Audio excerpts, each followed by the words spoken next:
There's this scene in this parable that I just find haunting. And it's where these 5 unwise virgins finally make it to the door of the wedding feast, and the door is shut, and they knock at the door. They want to come in. They've finally gone and gotten their oil. They have their stuff together now, and they're at the door. And that's not enough. Yeah. And the keeper of the door says, "I know you not." And yeah, that's a tough one, right? Yeah, just imagining what that would feel like to be one of those virgins. Right. What that would have felt like. And you think about their position, especially when you put this entire parable into the context of these ancient Hebrew wedding traditions, they would have known about this wedding coming well in advance, possibly a year or more. Plenty of time to prepare. And they had been waiting. They were prepared. At one point, they did have the oil. They were there in the place they were supposed to be to wait for the bridegroom to come. And so you assume that they were looking forward to this event. They just ran out of the oil. So a lot of times we focus on, the oil. What was the oil? What does it represent? How do we make sure we have oil? But I think it's interesting that they were still able to go get oil in the parable. Yeah. So there's something else at play here. Let's actually turn there. Let's go to Matthew 25. Do it. And if we go to Matthew 25, verse 10, it says, "While they went to buy, the bridegroom came, and they that were ready went in with him to the marriage, and the door was shut. Afterward came also the other virgins, saying, Lord, Lord, open to us." So it sounds to me like they were able to go obtain oil, whatever that represents. And they were able to make it to the wedding feast. So it seems like they're ready now. So it's not necessarily the oil that's the dividing line between the wise virgins and the unwise virgins. Yeah. It's the knowing that's that dividing line. What do you think, Dave? I think it's interesting that this seems to be a reflection of the scene in Matthew chapter 7, where some people are excluded from the Holy of Holies, and they say, "We've cast out devils in your name and done good works in your name," and he says, "I didn't. I know you not." Right. It's not exactly the same language, but I think it's the same scene. Right. I think it is the same scene. I think you're exactly right.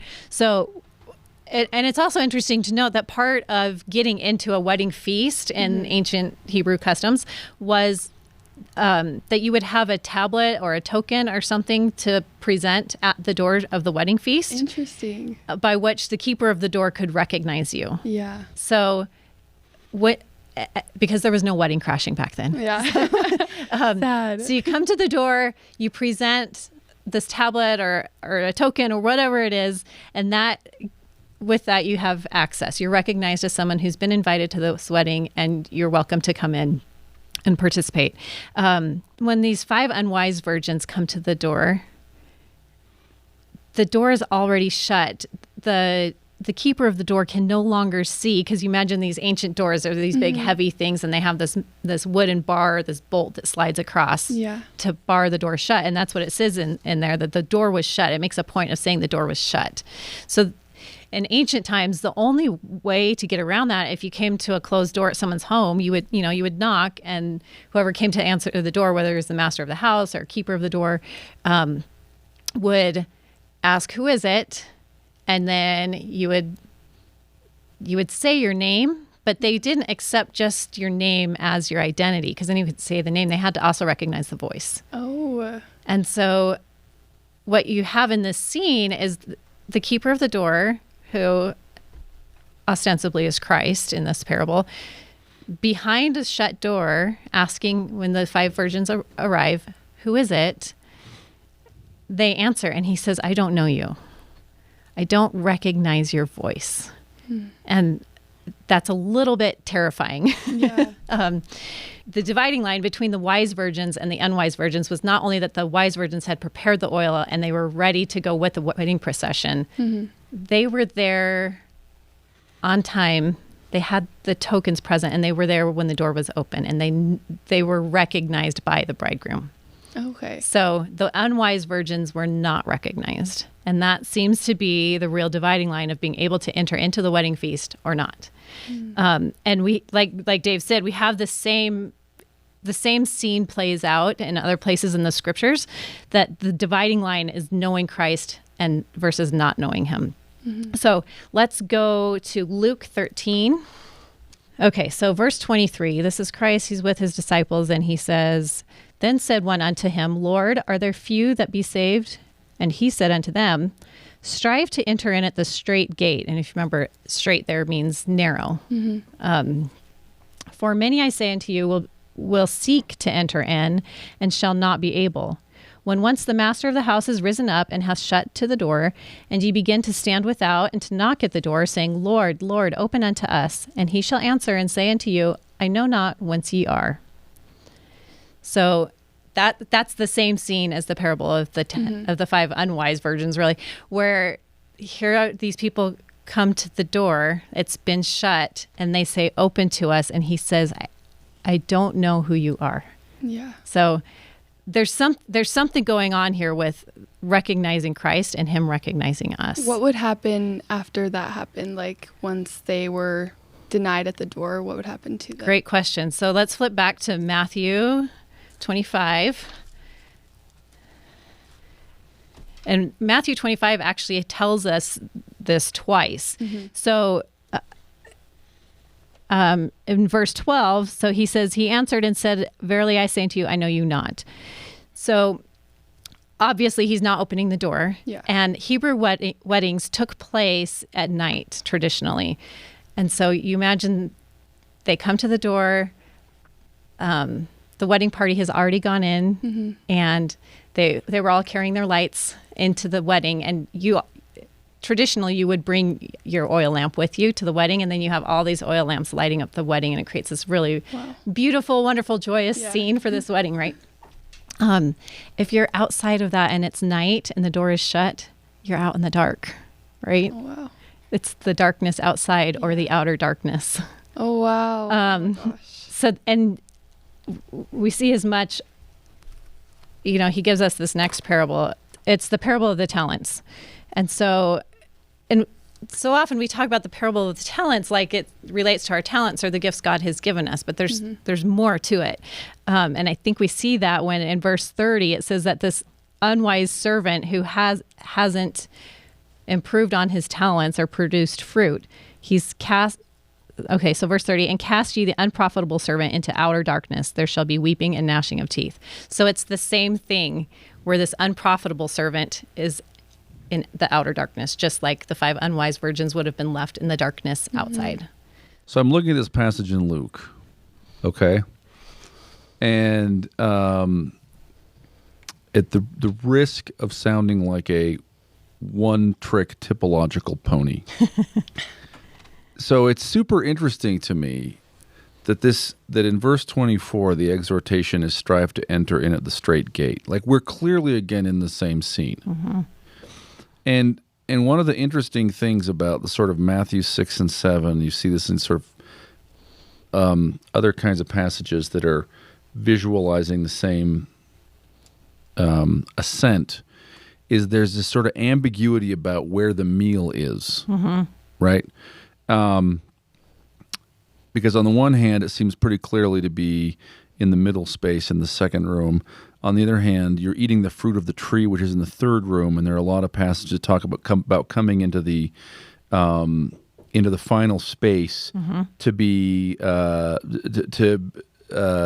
eat meat and drink and honey and milk without price, right? Like there seems to be like a sort of a feasting promise associated with the third room, right?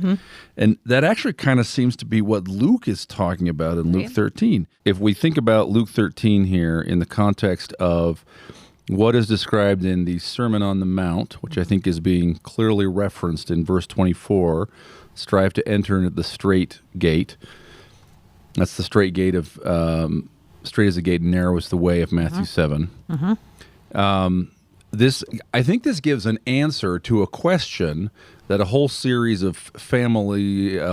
of texts raises. Or at least it corroborates what those texts say. So in the Sermon on the Mount, the feast is in Matthew 6. The feast is in the middle room of the temple. This is the same as we see in Exodus 24. The feast is in the second stage of the ascent, and then you come up to the third, through the straight and narrow gate to the third stage, right? Despite that, there are texts that talk about, I think 2 Nephi 9 is one of them, that say, hey, come to the feast as an invitation into the final space, okay? Milk and honey, meat and wine without price, that kind of language, which sort of always gives this ambiguity to the question of eating and like, where is the feast? Is it in the middle? Is it at the end? And I've always sort of thought, well, the answer in some sense has to be both, right? You have the feast in the middle, and it's emblematic of a sort of I think you probably don't actually eat in the third room, but it's sort of spiritually a feast. I think that's what we're being shown here, because the master of the house rejects these people, and they offer a defense, and they say, "We ate and drank in thy presence." Right? Are we not good enough for you? We already had a feast with you. You taught in our streets, and the answer is, I don't know you. I don't know where you're from. You are workers of iniquity, right? And I think what we're looking at here is texts that warn people that what they think is enough for salvation might not be enough for salvation. Right.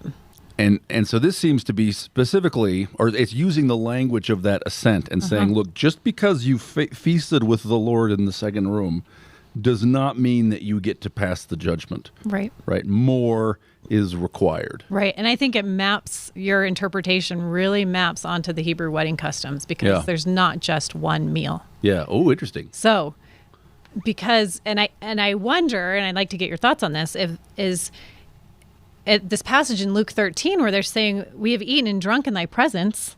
We've done the things you asked us to do. Now, putting that into this wedding context, the bride and groom would come together at their betrothal, and they would share a covenantal meal. Oh, and prior to the wedding. Prior to the wedding feast. Yeah. And so the groom would actually they would share some bread, and we still have this phrase in our jargon is, you break bread together.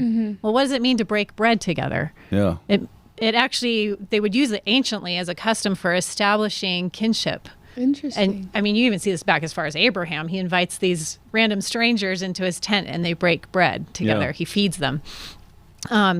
So they would do this as part of this wedding ceremony to show that we're joining these two families together into kinship. So we're going to break bread together, and then the bridegroom would pour a glass of wine and set it before the bride, the potential bride.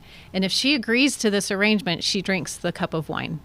And so it's really a covenantal meal. And at that point, they're considered married.